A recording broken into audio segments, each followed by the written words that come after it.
Okay. Welcome. People here in the room with us and friends on Facebook World to Montcalm County Habitat for Humanity. The reason we're having this informational meeting is we're going to begin the search for our next partner family. And this meeting is about giving you information about the expectations that we would have, answer questions for expectations you may have, and let you know how the program works. And hopefully among us is our next home recipient.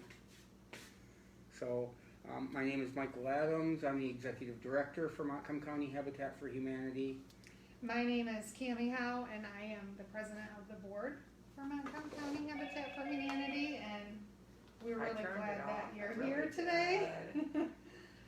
So let's talk about what Habitat for Humanity is and is not.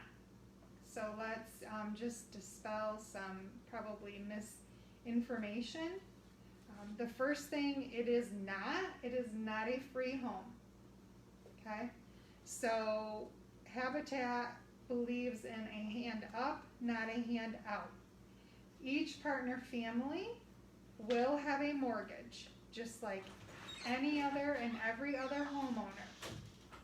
So know that right now, right off the bat. What makes the mortgages different than what would be considered a traditional mortgage that you would walk into a bank to is income levels, down payments, and interest rates. So there are three things that you would need, each family would need to qualify for to become a partner family with Montcalm Habitat. That is a separate from the mortgage portion. So the three areas is demonstrate a need for housing, and we're going to go into these things a little bit in detail so you kind of know what that means. A need for housing, a willingness to partner, and being able to afford that mortgage. Okay, so we'll talk a little bit about need first. So what is a need for housing in the eyes of Habitat? Habitat, our goal is to provide safe, affordable housing. So just because you're a renter doesn't mean you have a need for the Habitat home ownership program. You could even own your own home and still qualify as a need for Habitat housing. So we look at the safe, affordable housing, and when we look at affordable housing, we look at the total cost of home ownership. Not just, well, my rent is $1,000 a month and it's really tough to afford. We look at utility bills, how much does it cost to live there every month on top of the rent? And then we look at safety. Maybe you're just in an unsafe neighborhood, or there's not enough of a yard for children to play safely outside. Those are all things that we can consider when we look at need. So generally need is one of the easiest things there is to meet in the three criteria for becoming a partner family. You have anything to add on need, Cammie? Just that, and of course structural issues. Like Michael touched on, you could own your home. However, it could just be to the point structurally to repair it is just like building a new home. So that is one of the things, and even when you live in an apartment, things can be looked at structurally because we know not every landlord is interested in keeping their properties safe. So, and in anything we say, don't let that dissuade you from applying. Always, always apply, no matter what. Even if you think I'll never qualify, apply. Yeah. Every partner family starts out this journey with, it'll never be me. I'll never qualify. So always apply. We're just letting you know what we're looking for. So don't let that be a dissuasion. Always apply. So don't start, thinking in your mind, oh, I don't have this, I don't have that. Let the experts come make that decision. Okay? Yes. So, in our willingness to partner, we've got two avenues we look at down that. One is, and for lack of a better term, Habitat calls it sweat equity. So, for every Habitat home, we ask that every adult who's going to be moving into that home puts in 250 hours of sweat equity, which basically means volunteering with Habitat during the construction of the home. So of the 250 hours of sweat equity, 100 hours of it has to be in the construction of a home, not necessarily the home you're going to be moving into, but a home that Habitat is building. And so why do we do that? Why would that be important to us? Well, not only does it invest you with your time, but it teaches you skills on how the house went together. It's going to teach you skills on how to maintain the home after it's done and Habitat's gone. And it just is an all-around great way to build confidence and pride in what we're building. And so it's one of my favorite aspects of this program is the sweat equity, and that 100 hours of it has to be in the construction of a Habitat home. So what do we do with the other hours? 100 hours of it can be donated by friends and family. We really encourage that. We need that. Habitat, we are a licensed contractor. We're a residential construction company outside of being a 501c3 nonprofit organization. And so we build with the oversight of professional builders, but we do it with the labor of volunteers. And so we need you to come to the table with that support system too, of friends and family and church members or whoever wants to get involved with working on the home. And we make it fun and as fun as we can. And it's not it doesn't have to be a huge commitment. Somebody may come and volunteer one day or part of a day, and other people are there all the time and just want to be there through the whole process. But any amount of volunteering is acceptable with us, and they don't have to be skilled. In fact, sometimes it's easier when they're not skilled. Habitat is really good about taking someone who's never held a hammer before, and by the end of the process, we'll have you up on the top of a ladder nailing on the last piece of siding. So our regular crew of volunteers and our paid staff are really good about working with volunteers and teaching them what we're doing and why we're doing it and how we're doing it. So. And the remaining 50 hours there's a financial education piece to that investment, your sweat investment. So you will go through, if you are selected, or even if you're not, there is financial, we call it financial fitness, financial education piece. We partner with the MSU Extension Office on they do all the teaching of the financial piece. So you're taught by, an educator, a financial educator. It's absolutely free, and during that time that the partner family goes through it, we also offer it community-wide, so anyone in the community can come to that educational piece. That is part of the sweat equity. As Michael said, that it's more of an investment. So if you want to think about a traditional mortgage, folks would come in with a big down payment of money. That is their investment in that partnership. Partners' families come with the investment of time and work and family members, friends, volunteers, that type of thing.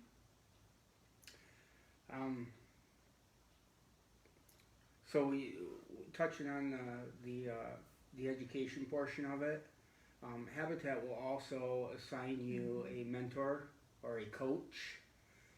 From the moment you're selected, we will assign this person to you, and they're there for you throughout the build process, very intimately. They will be in your business and checking on you all the time and making sure you're doing what you're supposed to do. But after the build process, they stay your mentor, your point of contact. If you've got any questions or problems or just need to talk to somebody, Habitat wants to still be there for you even after closing. One of I said the sweat equity is one of my favorite things. Probably my second favorite thing is this commitment to the financial coaching. My background was as an accounting teacher at MCC before I came here, and it's just I like to describe one of the children of one of the families said it best when they got selected. He said it's like winning the lottery. And that's a double-edged sword. I don't know if anybody knows anybody who's won it big in the lottery, but way too often we hear a year or two down the road they're bankrupt, they're broke, they don't. And that kid kind of was right that it was kind of like winning the lottery, because we've all had this dream of home ownership and we never thought we were going to get there, and then something like Habitat comes along and says you can be a homeowner in a brand new home. We can help you get there, but if we don't give you all the tools you need, you risk losing that home, and the last thing Habitat wants to do is to see you go backward. It's Habitat's program is a hand up, not a handout, and that's why the homes aren't free. That's why we expect the sweat equity, but we want you to be there for as long as it's right for your family. We don't want you to struggle financially anymore. The whole idea behind the Habitat program is to increase your disposable income and increase your ability to put away for retirement and not struggle day to day. And so that financial aspect is so important to make sure that you have all the tools you need when you move into that house to make you a successful homeowner in every way possible. And then there's another component of it, and it's what we call the Good Ambassador program. Habitat is a highly visible program. So when you're chosen as a family, that means as Michael said, your business somewhat is going to become public. Meaning everyone in the neighborhood is going to know this is a Habitat home. I mean, the signs are up, media is involved, social media, newspaper, eyes are going to be on this family. So that means, we need to be good neighbors. We'll know. We'll know. Everyone loves Habitat. It's really great. Everybody, when you ask them, do you think Habitat's a good organization? Do you agree with their philosophy? Yes, we do, until we come to their neighborhood. So, being that, each family makes a commitment for, like Michael said, as long as that home is the right place for their family, of being good neighbors, of enriching the neighborhood. So that is something you agree with, and it doesn't go away when the building stops and the home is completed and you're moved in. You'll be a part of the home Habitat family forever. Everyone, again, in that neighborhood's, going to be watching you for a while, and a while means probably the whole time you're there. There's no stigma. The homes blend in, so someone driving through the neighborhood is not going to know that it's any different than any other home. However, we are, and you're now going to be talking about this experience. You're going to be the one to say to the next person coming into this program, this is what it's like. This is where I was before. This is where I am now.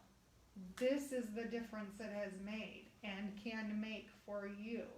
So there's multiple pieces to the Good Ambassador part of this, and we'll probably be asking that family to talk about those experiences. And it also affects, we are a nonprofit organization. We need mortgage payments. That's why we do mortgages, to do the next bill, but we also need people to donate their time and their treasure to be able to continue this in the future. Well, the partner families allow us to do that because it's their stories of transformation that encourage people to continue to invest in this organization. So, I want to talk a little bit about why would you want a Habitat home? I mean, it almost sounds a little like, well, maybe I'd better rethink this when we talk about the not in my backyard syndrome that neighborhoods will get when they hear Habitat's coming to town. And that's part of that misunderstanding Yes. of the Habitat program and what we do. Habitat homes are, if people really understood what we were building, would be the most desired homes in the neighborhood. We don't build with big fancy arches and glitz and glam and all kinds of stone front, right. but we do put all the extra into energy efficiency and high technology for the homes. Yes. So a Habitat home where utility bills and there are homes who are spending $400 and $500 a month or more in propane to heat their homes. A Habitat home is probably more like $60 because we build so energy efficient. We build all of our homes to Energy Star standards. They are not low income housing. They are quality housing for low income families. Completely different. And it's not even low income really anymore. It's low to moderate income is what fits in the Habitat model, especially with our partnership with rural development. We'll get into that a little bit more when we talk about ability, but I can't stress enough how desirable it really would be for people to have a Habitat home if they really knew what we were building. And generally any neighborhood we've gone into, any pushback is in the beginning, and when they're done, it's like, wow, this thing is so nice, and these families are so nice, and so it's not like a battle that you're gonna have forever. No. It's just that initial push, and then when we get in there and start building, behind you on the wall is a picture of a couple of Habitat homes, and they're nice homes. I wish I could have a Habitat Me home. too. And then on the good ambassador thing, again, just a little bit, you're representing Habitat while we're building that home. So we look at things like, big rants on Facebook and social media and things nowadays, and people look at that when they look at the partner family, and then if they see all this negative stuff and things on social media, it takes away from the program. Habitat is a Christian organization. Amen. However, we do not require that of our partner families. We don't push it. We don't try to change anybody.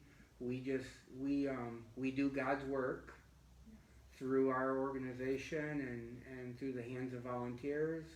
And we hope and pray for the best, but it's not a requirement to be part of the organization. But our donors understand that we are a Christian nonprofit, and they look at that when they see what's going on with the families we're working with, and so that's another aspect of what we ask when we ask you to be a good ambassador is to represent us well. Make our donors proud that their money is going to give you that hand up and not a handout. Anything else on I wanting a think partner? we got that good. Ability to pay, which is, I think, in my opinion, the second biggest. The willingness to partner with me is by far one of the greatest challenges, and I guess before we move on, I'll just tell you, building a house is hard, stressful work. Mhm. And you don't have to make a lot of the major decisions. I mean, we let our families pick as much as we can as far as flooring choices and paint color choices and siding color choices, but we start with a basic plan that fits the habitat model that works for that particular family, and that's what we build. We don't, we can't halfway through decide we want a French door in the bedroom out to the backyard where I'm going to put a hot tub someday, because that doesn't fit in our habitat model. But I lost my train of Yeah, thought. so it's just like building any other home. Oh, yeah. You're going to have that experience of, and it's just like going through any other mortgage process. The family will experience everything that anyone else, Michael and I would have if we went to a financial institution and got mortgages and hired builders. Like Michael said, it's stressful. It is, people talk about it all the time. If you can survive building a home and getting a mortgage, you're going to be doing all right, because it's stressful. And because it is done with volunteer labor, it doesn't get done in 3 months like it would if a construction crew came in and built this, who were there 10 hours a day. That isn't this. This is done by the family with Habitat's help and guidance and support. So, it could take a year. It normally does take a year. So, it's a commitment. It's a commitment in your future. It's a commitment to yourselves, to the next family. It's a very, when you're done, you will be thankful that you did it. However, it's going to be, that's why we partner you with a mentor, because they've been through this process. They fully understand that, it's like running a race. You get halfway through and you're like, whoa, I'm tired. I'm tired. This doesn't feel like it's ever going to end. I don't know what I got myself into. Those things we can talk about with you today. But again, until you're in it, it's hard to know. That's why we have those support systems, because that will happen. And that happens to everyone. Not just people that build through Habitat. It's anyone who builds out. It's anyone who buys a home. Completely normal. Completely normal. However, we want this to be a success. So we surround you with folks that can help you continue to completion and into, as long as it's right for your family to be there. So it's not because of your income level. It's not because it's Habitat. These are normal experiences. You're normal homeowners. There's no stigma. It's not different because it's Habitat, other than it's harder, honestly. I mean, you're doing the work. You're doing the work and paying the mortgage. It is a visible program. You feel like sometimes you're under a microscope. That won't always be the case. So you're making a big commitment. So we don't say any of this to dissuade you. We just want to be very transparent on what would be coming up in your life. But again, at the end, your life will be you will be transformed. You will not be the same person. Habitat is, especially this year, hopefully we're on the tail end of the COVID crisis and how it's disrupted our lives over the last more than a year. But we're starting our family selection process earlier than we normally would. We don't plan to break ground until spring of 22. But in the meantime, we've got house plans and financial education and things that we need to get rolling on to make sure our family is ready. So it is not, Habitat is not emergency housing. It's not a fast fix, but it is for life. Mm-hmm. We're going to change your life, not by giving you something right now, but by helping you build something that's going to change change your whole life forever. Can I ask Yeah. kind of a personal question? Mhm. Does it matter your age? No. No. No. Because it's, I'm a foster parent, plus I have 3 adopted children. And looking at a mortgage, how many years would I be looking at this mortgage? You know, Rural development does mortgages that fits the family, and they can do anything up to 33 years. I think you can do them shorter, but they can do up to 33. if I live 33 more years. Yeah. And I guess we'll touch on that a little bit.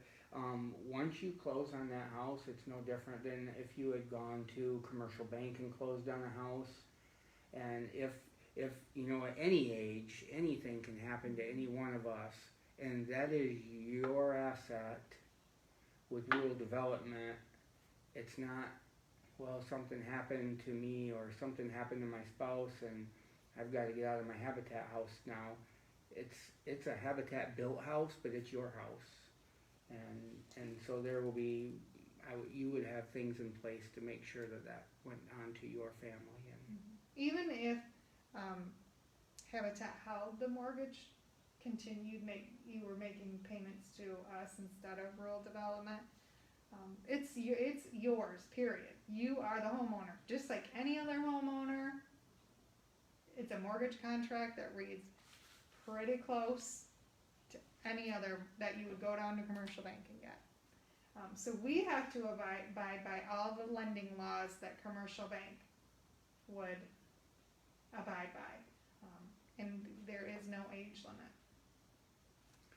so one of the things, maybe a little bit of a sidetrack, but I do want to touch a little bit on that. There are several ways that Habitat works to keep these homes affordable. One of them is through the donation of materials through partners that Habitat International has developed all over the world, like appliances and electrical components and things that we get Habitat has donated to us for the homes. Another way is our partnership with Rural Development allows no down payment, very low interest rate mortgages for our families. And then one of the things that we can do here, whether it's a Habitat mortgage or a Rural Development mortgage, is we sell the houses at the appraised value on paper, but not all families can afford, especially in today's appraisal market. Houses are selling for more than the asking price. It's bidding wars, and houses are selling in a matter of hours. It's nuts. But Habitat will do, and I want to disclose this because if you did sell your house, there may be a situation where you don't just get to profit from the whole house.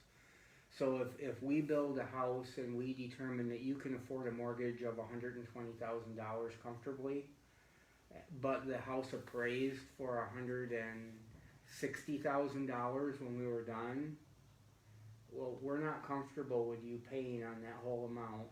So Habitat will do something called gifted equity, and it's a soft second mortgage that doesn't have a payment of the difference between the appraised value and the mortgage value. And that doesn't mean anything unless you decide to sell the house or refinance within a certain period of time, and generally it's 10 years. So that second mortgage we forgive over 10% over a 10-year period.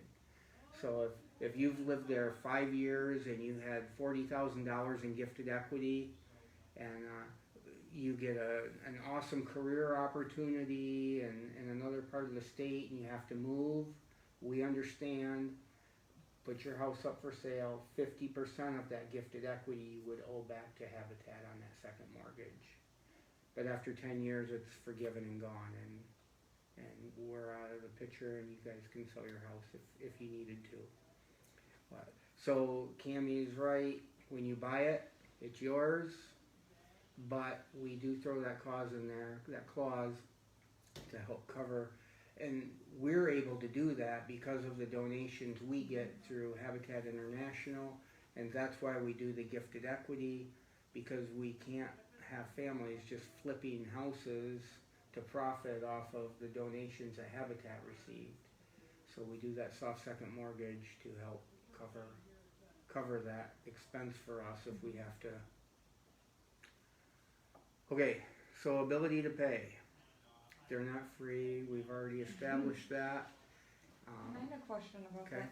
So when do you have to start paying it when the house is completely built? Yep. Or in the process of it, do Yep. you guys start paying? So, okay, that's a very good question. So when you're chosen as a Habitat family, we will look at your budget and we will determine an amount that we ask you to start depositing with us every month during the build process. And it's an amount that is not going to take food off your table, but also help prepare you for that mortgage payment. And what we do with that deposited money is we hold that and we put it towards the closing costs when we're done. But other than that earnest money that we ask you to deposit with us each month to go towards closing costs, you do not make a payment until after closing. So generally, if we close on your house sometime in the month of June, depending on where it falls in the month of June, your first payment will likely be due in July or early August, and then you'll start your monthly payments. So if we're building for a year and you're renting over here, we can't expect you to make a payment here too. And it's not yours until you've signed at closing. It's still Habitat's responsibility to build the house and cover those costs until we're done. Okay. What if your income varies month to month to month? I'm personally retired, but I'm a state and Montcalm County licensing foster care and adoption. I have 3 that are adopted, they're permanently gonna be there, but I have monthly. I might have one that's there for a week until they find a relative caregiver, then he's gone. Or I might have one for 3 weeks.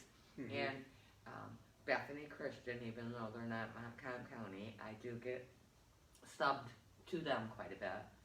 And so your kind of- ability to pay would be on your steady income. So anything that is variable would not be considered as income, traditionally. Now, I can't speak for rural development, but I have a lending background. I worked in retail finance for 25 years. To looking at it as a lender, anything that's variable, unless you've shown a 2-year history, this has been consistent for the past 2 years, would not be considered as income.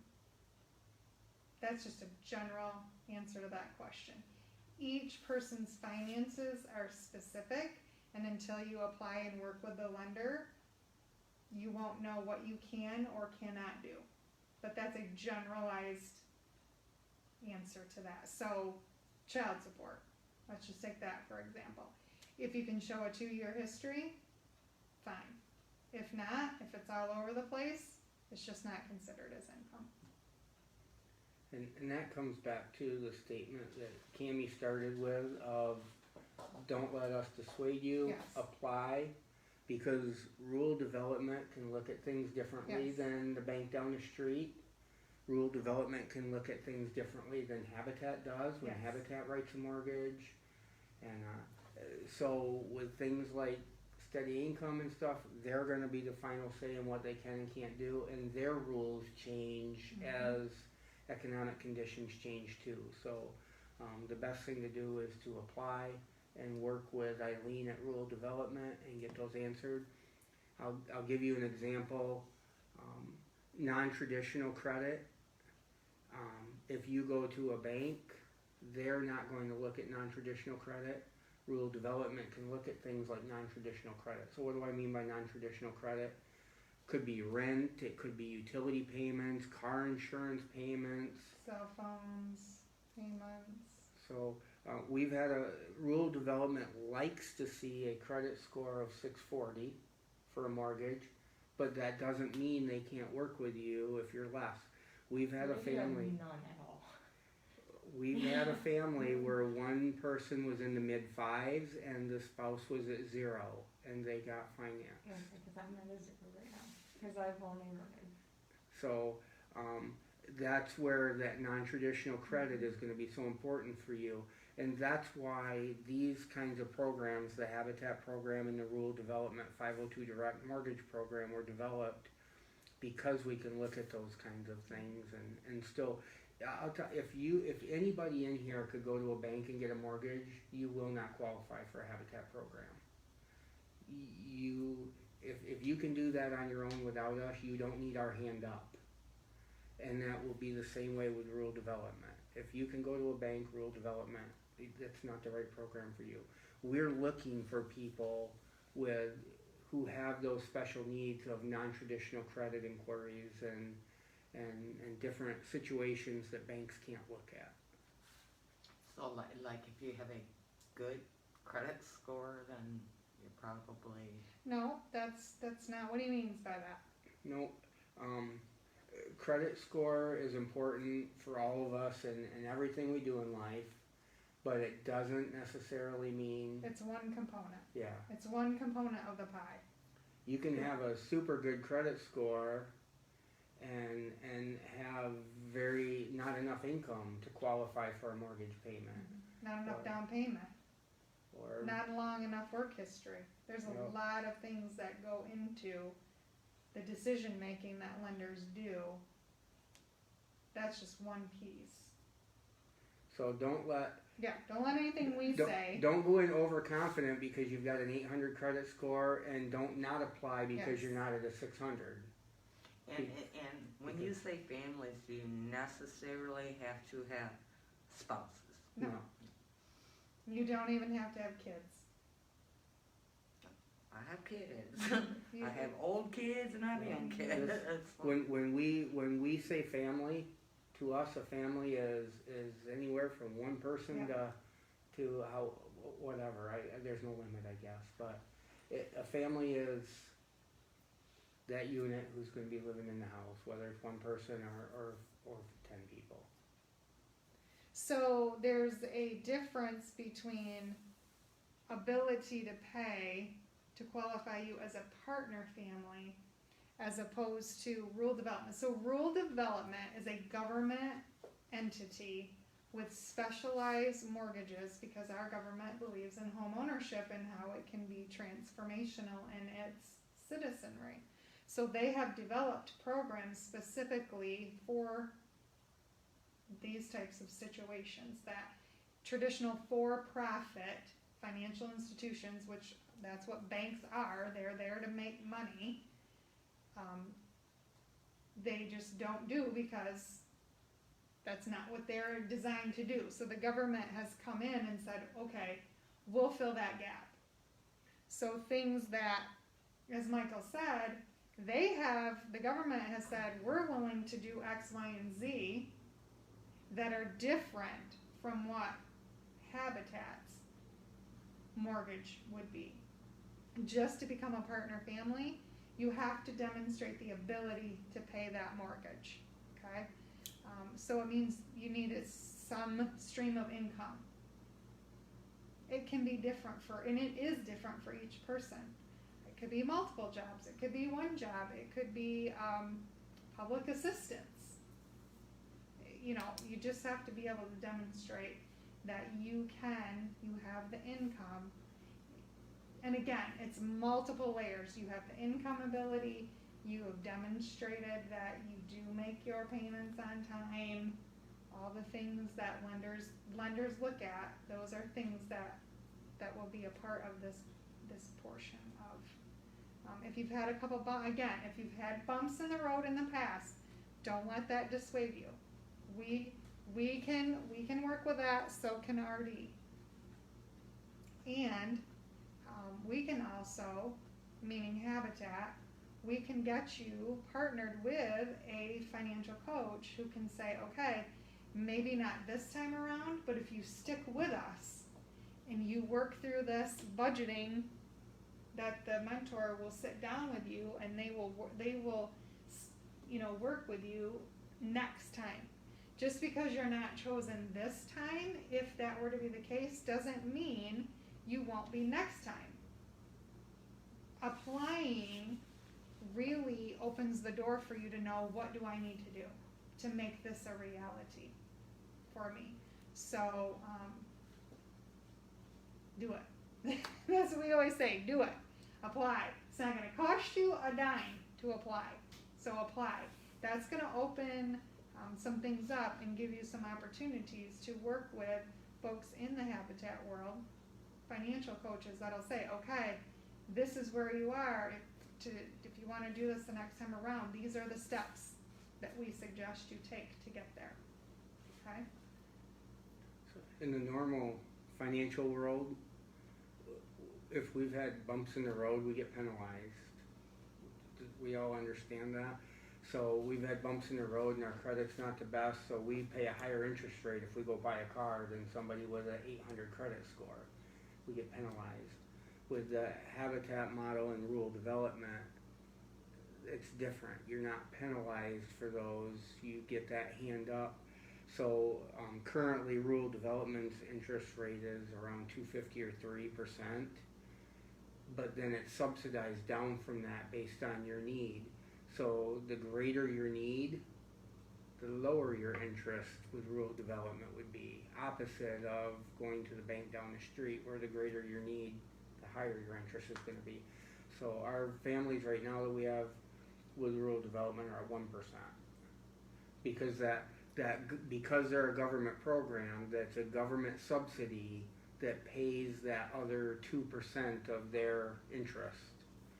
And so does that get relooked at over time? Yeah, every 2 years, rural development will relook at your income level and determine what subsidy you need.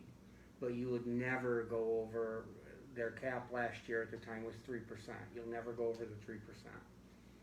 But, and that's a good thing. yeah. Because that means you're able to pay that. You're the hand up, you're going up I and up. turned it off, I swear I did. It takes you up and up and up.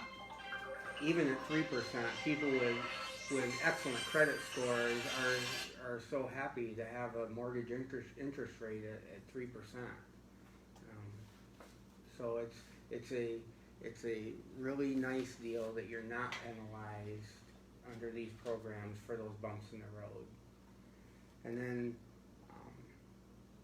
the sweat equity. So how's the program work? What happens if you're selected?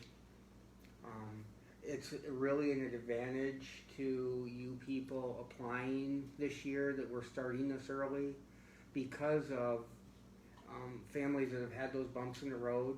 We have time to work with you. If you will listen to us, listen to your coaches, your mentors, and listen to rural development, if you're selected in this round, we're more than a year away from closing on a house. And a year is a long time to fix bumps in the road if you're following the recipe that we give you. To get credit. So we can have you where you need to be by the time we close. So the meeting's over and you think, this really sounds like a good move for my family. What do I do next? Habitat has an application that you'll fill out for us, because our family selection committee looks at need and willingness to partner. And then you'll start working with Eileen at Rural Development on the ability to pay portion. And once it's determined that you either have the ability to pay or could have with some coaching by the time we would close on a mortgage, then Rural Development would give us that list of applicants and say, these ones are good candidates. They probably would be ranked in this order of ability to pay. And then the Habitat Family Selection Committee is going to look at the other two components, their need for housing and their willingness to partner, and from there we're going to pick the best family for the program at the time. Like Cammie said, if you're not selected this time, that doesn't mean Habitat's done with you. We're still going to offer you a financial coach and assistance, because chances are in this affiliate, we do this every year. And if you are not ready, or we don't think we can have you ready by the time we close on the next house, I bet we can on the one after that. So Habitat is not only committed to the families that are chosen for that current build, we're committed to anyone who wants to be a part of this program to get you ready for home ownership. Whether it takes us 1 year, 5 years, 10 years, we don't care. We're going to work with you and get you ready to be a homeowner. The 250 hours of sweat equity is a minimum. That doesn't mean that I've hit my 250 hours of sweat equity and we just got done framing up the house, so we're going fishing, call me when my house is done.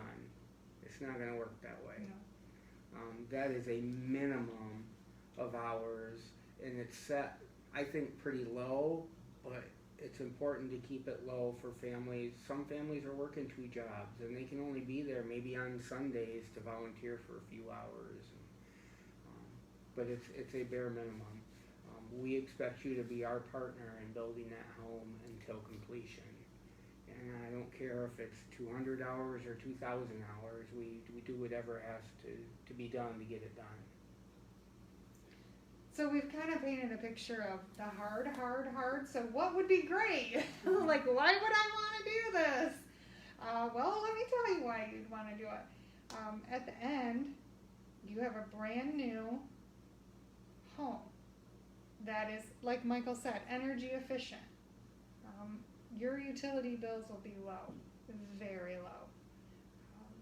You'll be living in a brand new home. One of our homeowners, let's just talk about maybe some transformational things, where they were to where they are now. One of our homeowners from the past, during the build process, lost 80 pounds and has continued to take weight off. So health has increased, lower doctor bills. It's just completely transformed. It's not just the getting of a new. Potentially kids now have yards to play in that they didn't have before. You don't have to go do your laundry and be scared of who you're going to see going down the steps to try to get to put your clothes in the wash machine because you live maybe in a sketchy apartment building. You can have gardens. You can make decisions now on what your lifestyle is going to be, depending, on what living situation you're coming from. So there is a huge pot of gold at the end of a really long process. That's a lot of work. I know it seems like we've kind of, but again, we want to be transparent. But at the end of it, you're getting a really nice house, as Michael and I have both said. It's not low income housing. This isn't what a contractor is going to come in to flip. They're not going to use construction grade material because of the donations that we get. It's a high quality home. We definitely go overboard with our insulation and energy efficiency technologies, and that's where sadly the housing market is not quite there for general contractors yet, because everybody wants pretty and glitzy, and they don't see the value in spending an extra $5,000 or $10,000 on insulation or these other efficiency technologies, because that's not what the neighbors see. So it's not what's important. But to Habitat, it's important because we want you to have all the extra disposable income you can have, because you don't have to worry about heating your house. Or that something's going to break. I'm not going to have to replace the furnace in a year, as long as I maintain it the way my mentors have helped, as Michael said, that I listen. and I take their advice and do the maintaining, you know, the homes will last longer than we will. Yes. So, any questions? I have 2 questions. Yes. How long does it take till you guys accept a family, or till you guys pick a family? Like, the process? Well, it's gonna depend, but I would guess probably, we would have a pretty good idea within a couple of months. Would you think, Tammy? Yeah. So here's the process. We've got this meeting today. You people are here listening. We have another meeting tomorrow night for people who couldn't be here during the day. Once we collect those applications, the Facebook Live video is out there, so people watching on Facebook Live, share this with your friends and family, and so we'll generally give a couple weeks for people to view this, because we want them to view the live video before they pick up an application, because this information you received today is so important. And so after that, it's a matter of getting the pre-qualifications done with rural development, so that they can get that list back to us on who is a viable family financially, and who needs us to work with them some more before they're ready. And then our family selection committee will set up a series of interviews. They will probably do up to two interviews, home visits with you, and from then they make a decision on which family is going to be the best fit for next year. So 2, maybe up to 3 months, depending on the lag time of. Yes, so we're dependent on, a government entity getting their paperwork, and they do it. I mean, but again, it's like any other lender. You're at the subject of their time schedules, and the committee. Now, when the committee comes out, they will actually come to your current residence. That's what I was going to ask you. Do they do home visits so they can see what's wrong with it? Well, that establishes the need. That has to be a part of the file. Right. So if anyone were to ever come in and review, if Habitat International were to come in and review, and they do, how did they qualify? It has to be noted. So we come out and note the need, demonstrated need. And again, it's not always structural. It could be, well, I pay 50% of my income in rent and utilities. Well, that's a demonstrated need. It's not structural need. Well, it is, because the heat's probably going out the windows. However, and then things will be talked about more in depth. Talking about home ownership's a big commitment, and it's a long time commitment. And have you thought about what that would mean for your family? Where are you willing to live? What towns are you willing to live in? My other question was, say if my mom filed, she owned a home with her ex-husband. They got a divorce and her name is still on the house. Would she be able to even apply, since she doesn't live in that home and she can't get her name off the house? That is a very specific question for a lender. I will give you a general answer. The general answer would be, yes, she can apply. However, her income would have to show she could cover both payments. That's a general answer. That is not the answer for her. Right. She would have to apply to know the answer for her. Okay. But the general answer is yes, you're always able to apply as long as your income can cover both payments. Because if she's technically on the mortgage, yeah, she's on the mortgage, then and then she's they're paying on the responsible house. for that debt. And they don't live together. He still has a home, but she moved out and she's running somewhere else. So. Yeah. So as long as her income could cover both payments. Right. And she could still, yeah. Yep. Because she was asking and she wanted to come, but I'm like, I don't know. That's a general answer. Okay. Again, she would have to work specifically with a lender to have them make that decision. Yeah, but that's the general answer. She's tried to get her name off the house, but they're not wanting to get the name off the house because they own it. She tried when they got the divorce and there's a wedding. There was no judgment in the divorce settlement? They had to pay off the house, so they had to keep both their names on it. Because So of they the couldn't payment. put it up for sale, the judge didn't order They it for didn't. sale? No. Oh, wow. Yeah, that's, It that's wasn't, the house wasn't That's really. a good Eileen yeah, question. that- and that's, and The that's house more, wasn't really worth anything, if that makes sense. yeah, It's kind of, yeah, it was a well, but in rundown. this market, it might, Yeah. it might Yeah. be. Our suggestion would be she work with the court system, So, because that's really where it's at, honestly. Okay. It's with the court system. She needs to work with a judge. Definitely. Again, that's a very blanket, non-lawyer. Yeah, But from a banker's perspective, They don't if she pay. went to a bank, they would tell her, you need to work that out with the judge, because it does come, if he orders it to put up for sale, period, it's put up for sale. Well, none of them are really paying the payment, so. Oh, well, then It's that's, kind of a that'll fighting, go, yeah, it's it'll kind of a go, fighting. that'll run battle its right now. course, Yeah, and, so. so very specifically, what are the next steps? If you decide that you want to apply for this program,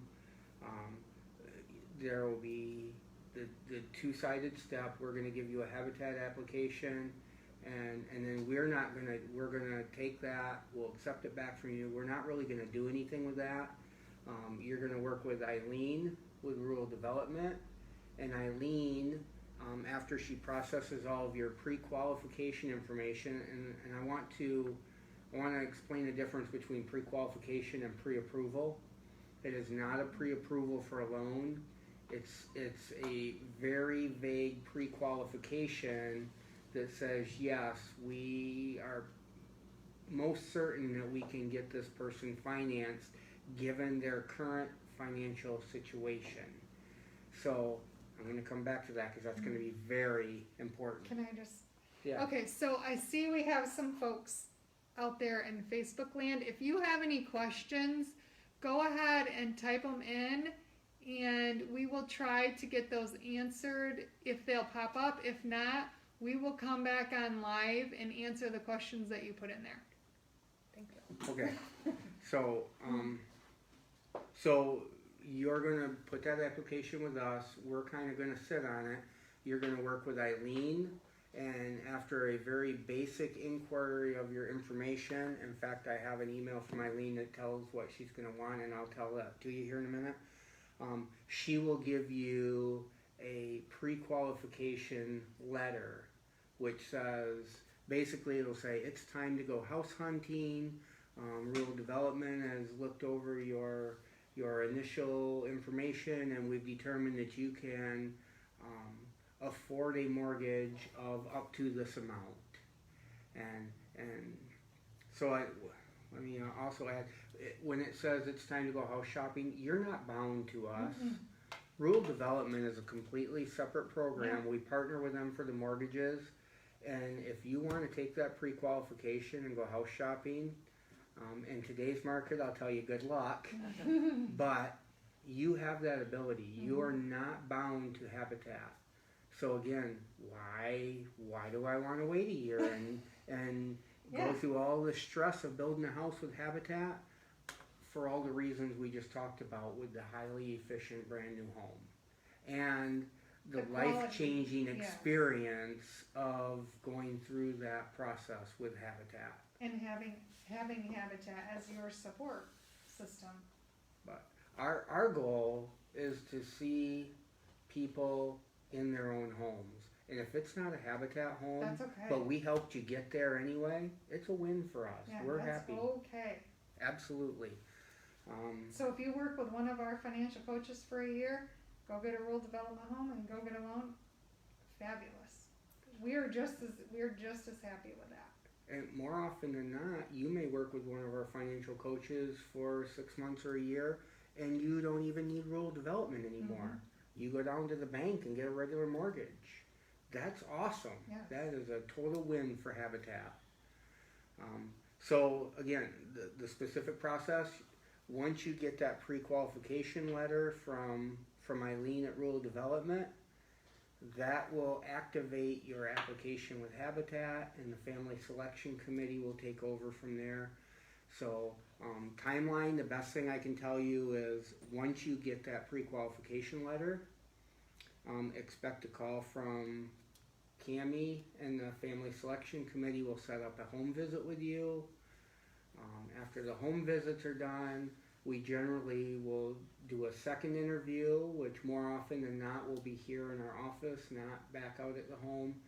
And we make our decision and contact you very quickly after those second interviews, like probably within a week. So that would be the very specific process. 2 different applications. You need a positive response on the rural development one, which will reactivate your habitat one, and then we'll move forward with those home visits and interviews. Okay, what does this say? Cammie's checking to see if Sorry. we have questions. I am and scheduled to attend do you have any more questions? the while she's meeting looking? tomorrow at 6:30. I know some are listening in. Would this be Do they, considered as there's, have? you have income, you have non-taxable income, you have taxable income. Is that all income? That's another great IE Because, question.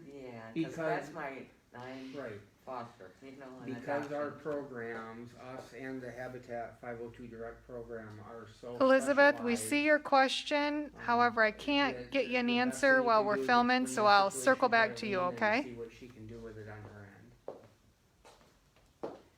The general, again, answer to that is non-taxable income, depending on what it is, what it would be considered or not.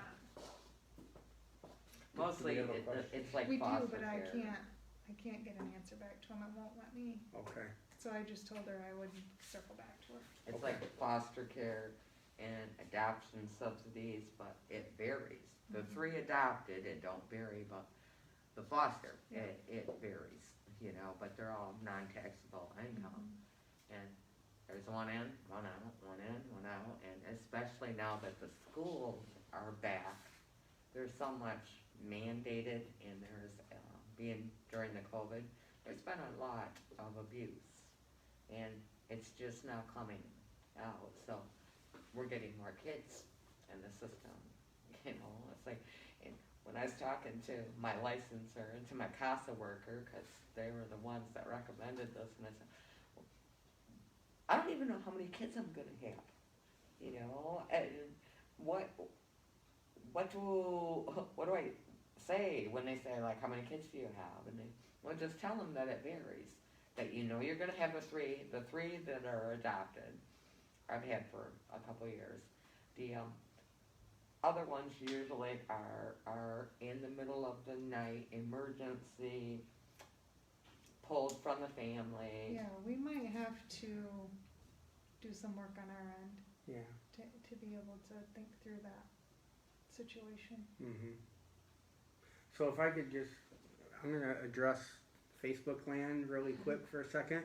So those of you watching, if you had questions that we are not able to respond to because we're doing the live video, we are doing this again in person tomorrow at the Habitat office at 6:30 if you want to come in person and meet us and ask questions. Otherwise, you can call the office at 616-754-5772, or you can send us an email or a message through our website or Facebook. Facebook Messenger goes directly to me, and we will answer your questions to the best of our ability. But I just wanted to make sure you knew that there are other ways that you can get in contact with us to have your questions answered, or you are welcome to come tomorrow night also. And should we Yes. let that go or Okay. end that? So I think we're going to end the Facebook Live video. These folks here today have some very specific questions that we'll work on with them. So please contact us if you have other questions or if you think this program is good for you, and we will talk you through the application process. And thank you for joining us today.